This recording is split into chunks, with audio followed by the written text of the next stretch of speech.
Hello mister fame, எல்லோரும் எப்படி இருக்கீங்க? எல்லாத்துக்கும் அட்வான்ஸ் ஹாப்பி நியூ இயருங்க. அப்புறம் இன்னொரு விஷயம் என்னென்னா, இந்த வீடியோவில் இந்த ஃபோட்டோ ஃப்ரேம் வந்து இவ்வளோ சூப்பராக வந்ததுக்கு முழுக்க காரணம் என்னோடய ஃப்ரெண்டு தாங்க. அவங்க கொடுத்த கைடன்ஸினால தான் இவ்வளோ க்யூட்டாக வந்துச்சு. ஃபஸ்ட் டைம் பண்ணும்போது எனக்கு ரொம்ப பதட்டமாக இருந்துச்சு.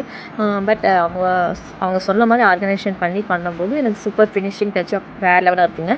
அதுக்கு மேலே நம்ம பேஜில் தான் ஃபஸ்ட் டைம் உடன் ஃப்ரேமில் ஃபோட்டோ ஃப்ரேம் பண்ணுறதுங்க. இது வரைக்கும் மற்ற பேஜிலலாம் பார்க்கும்போது இதை அவங்களோட மெமரிஸ் வச்சு தான் பார்த்துருப்பீங்க. ஆனால் நம்ம பேஜில் மெமரிஸ் வைக்காமல் ஒரே ஒரு ஃபோட்டோ மட்டும்தான் ஃபுல் கவர் பண்ணி வைக்கிறோம்.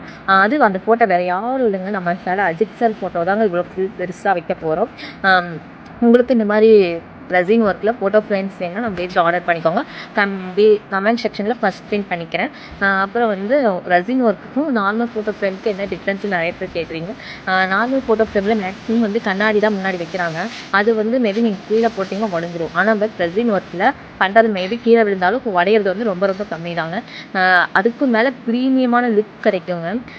அது நீங்கள் இந்த ரெசின் ஊற்றுறதுக்கு முன்னாடியோ அதுக்கப்புறம் இருக்கிறத பார்த்தாலே உங்களுக்கு தெரியும். அந்த லுக் வைஸில் பார்க்கும்போது ப்ரீமியம் வந்து டிஃப்ரெண்ட் வேரியேஷன் ஆகும்.